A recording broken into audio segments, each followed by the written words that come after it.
الغلطان، سيد ما حرمه في رمضان، سيد ما حرمه في رمضان، سيد ما حرمه في رمضان، سيد ما حرمه في رمضان، سيد ما حرمه في رمضان. سيد اوعي يا مستمعين، خليكوا شاهدين. سيد هحكي لكم مشاكل الزوجية. لا يا سيد، دي مسائل عائلية. أبدا، أنا لازم أقول. ده أنا اللي هقول وحلفت لأقول. الأكبر سنا يتكلم. ما تتكلم.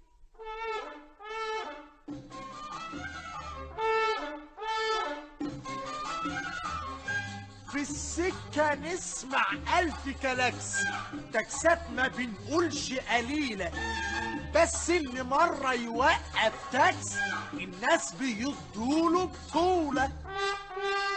وقف يا قصة عندي لك مشوار تمام، ساعتين اقول يا تاكسي ما سمعتوا الكلام. عالفاضي يجروا ويقطعوا الناس في الطريق، واللي يخرج يوم في الشارع ينام.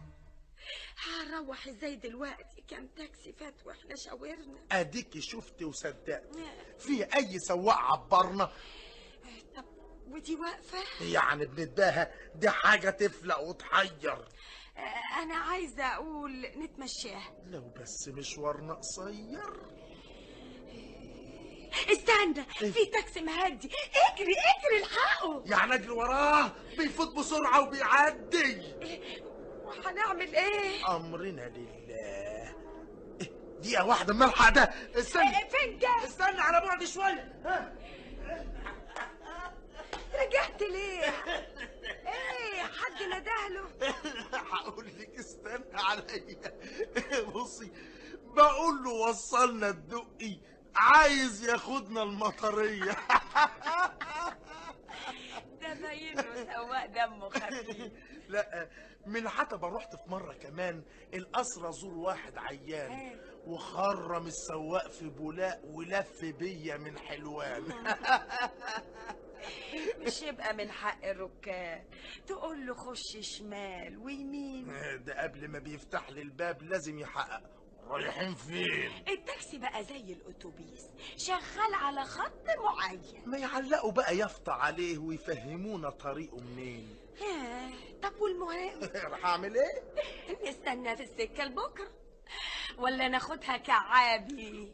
فكرة ونبقى وفرنا الأجرة. بذمتي أحسن فكرة. دلوقتي سمعتونا وعرفتم مين الغلطان، دلوقتي سمعتونا كمان وعرفتم مين الغلطان. طبعا هو. أبدا هي. فوزي المحقوق 100%. أنت يا سهير مش طبيعية. العدل عشان نحكم بينكم، نقابلكم في الحلقة الجاية ونشوف مين فيكم الغلطان. سيد ما حرمه في رمضان، سيد ما حرمه في رمضان، سيد ما حرمه في رمضان. لقاؤنا غدا مع سيد وحرمه في رمضان. تمثيل إذاعي الزمان. ألحان وأداء سيد الملاح. تأليف حسيب غباشي. إخراج مصطفى أبو حطب. سيد ما حرمه في رمضان، سيد ما حرمه في رمضان، سيد ما حرمه في رمضان، سيد ما حرمه في رمضان، سيد ما حرمه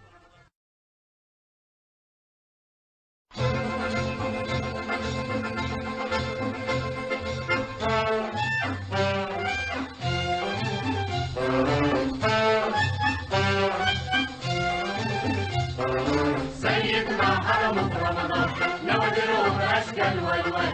سيد ما حرمه في رمضان، نوادره بأشكال والوان. دلوقتي هنسمع حكايتهم ونشوف مين فيهم غلطان. طبعا هو. أبدا هي. سيد محقوق 100%. أنت يا سهير مش طبيعية. بالعدل عشان نحكم بينكم رح نقعد نسمعوا شوية ونشوف مين فيكم الغلطان. سيد ما حرمه في رمضان، سيد ما حرمه في رمضان، سيد ما حرمه في رمضان، سيد ما حرمه في رمضان، سيد ما حرمه في رمضان. سيد اوعي يا مستمعين، خليكوا شاهدين. هحكي لكم مشاكل الزوجية. لا يا سيد، دي مسائل عائلية. أبدا، أنا لازم أقول. ده انا اللي هقول وحلفت لاقول. الأكبر سنا يتكلم. ما تتكلم